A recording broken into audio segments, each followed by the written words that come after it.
प्रत्याशी तरैया विधानसभा क्षेत्र के प्रत्याशी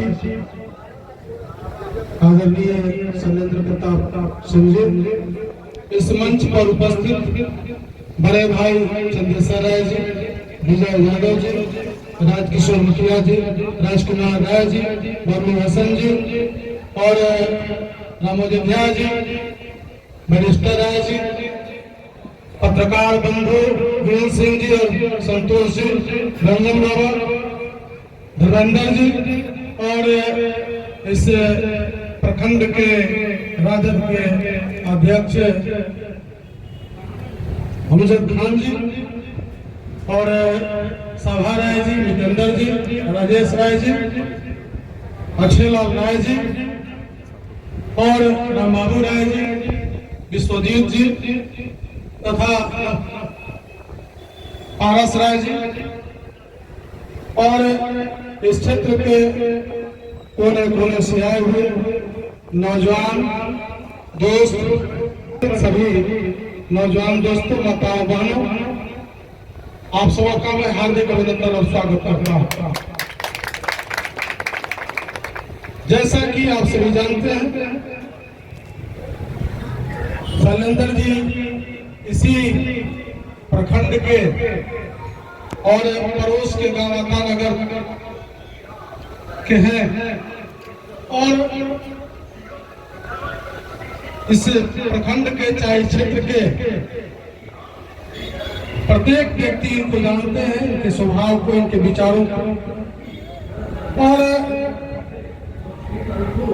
आदरणीय राष्ट्रीय अध्यक्ष लालू जी ने इन पर भरोसा किया है, तेजस्वी यादव जी ने इन पर भरोसा किया है और लालटेन का सिंबल इनको दिया है। बहुत से दावेदार यहाँ हम सब उपस्थित भी हैं और कहीं न कहीं उनका ये सोच था कि जो Tejashwi Yadav ji A to Z की बात करते हैं तो यह A to Z तभी पूरा होगा जब हर जिला में हर वर्ग के लोग पूरे A to Z को लेकर के जो लोगों में संशय थी, उस संशय को उन्होंने दूर किया। आज स्थिति ये है कि हमारे विरोधियों को कहने के लिए कुछ नहीं बचा। A to Z की पार्टी है तो A to Z की पार्टी है, इसमें कोई संशय नहीं।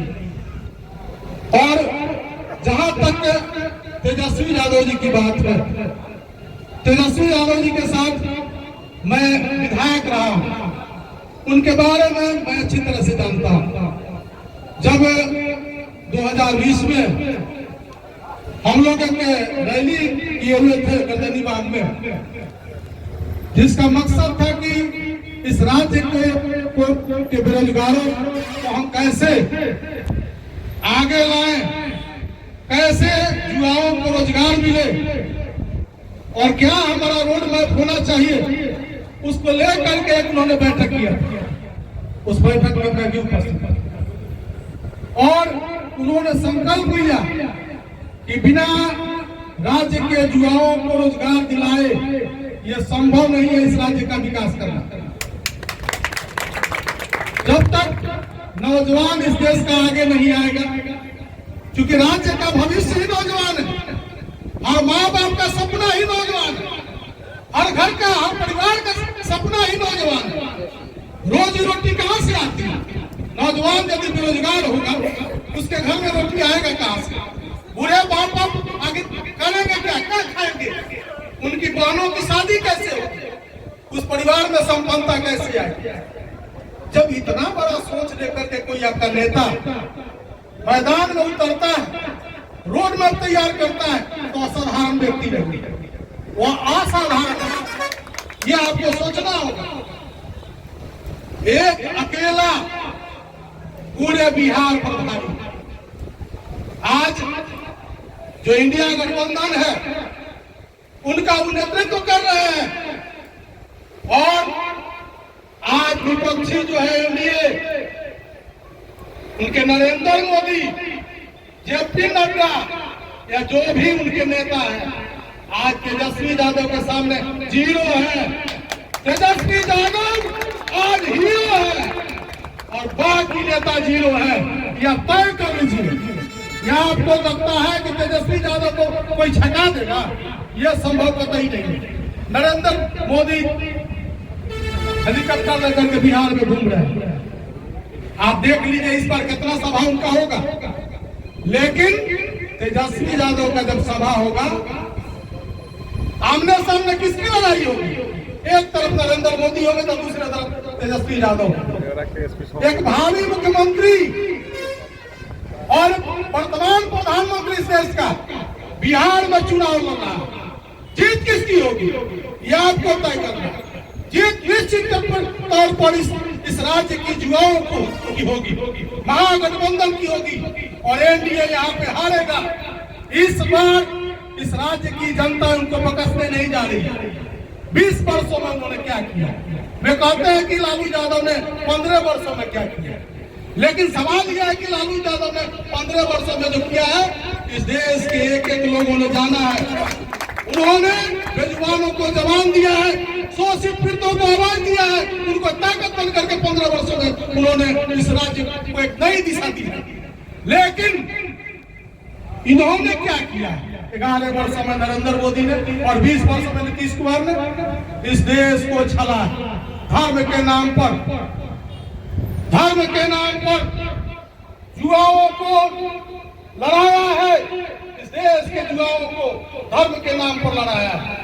जहां उसको रोजी रोटी मिलनी चाहिए थी, वहां उसको गोली और हथियार सप्लाई किया था कि तुम युद्ध लड़ो, हिंदू मुस्लिम की लड़ाई लड़ो। वह सत्ता के लिए कितना नीचे गिरा हुआ इंसान है, आप सोच सकते हैं। आप यहाँ की बात देख लीजिए, मैं तरैया की बात कर रहा हूँ। साधारण सा मामला डोइला गांव में आया, कौन जमीन दखल कर रहा था सबको पता है, किसका जमीन हथियार जा रहा था ये सबको पता है। हम भी गए तो उस जगह, हमने देखा किस तरह से उनका भतीजा जो है डोइला में जेसीबी लगा करके और बांध घेर रहा है। हम लोग देखे, यदि ऐसा आदमी इस तरैया में रहेगा, किसकी जमीन बचेगी? जमीन का लुटेरा, जमीन का दलाल, भ्रष्टाचार से लिप्त। आप सोच सकते हैं कौन सा जगह बचा हुआ तरैया में, कौन सा प्रखंड बचा हुआ है, कौन सा विभाग बचा हुआ है, क्या बचा है? आप देखिए, हम यहाँ ये नहीं कह रहे हैं कि सिर्फ शैलेंद्र प्रताप जी को जिताना है। हम ये कह रहे हैं बिहार बदलना है, सत्ता बदलनी है। जिस दिन ये तय हो गया है कि तेजस्वी यादव को मुख्यमंत्री बनाना है और युवाओं ने किस तरह से ठान लिया है, यह तो तय हो चुका है कि सत्ता परिवर्तन होगा। लेकिन यह भी तय हो चुका है कि तरैया की जनता मान चुकी है कि इस बार जनक सिंह वापस आने वाले नहीं है। इस बार बदलाव निश्चित है। ये कारण ये नहीं है, ये कारण उनका कुकृत्य है जो उन्होंने 5 वर्षों में इस क्षेत्र के साथ किया है। कौन सा विभाग उनसे बचा? ग्रामीण विकास विभाग हो, ग्रामीण विकास विभाग हो, मुख्यमंत्री क्षेत्र विकास योजना हो, आंगनबाड़ी हो, जन वितरण प्रणाली हो, किसमें लूट नहीं हुई है?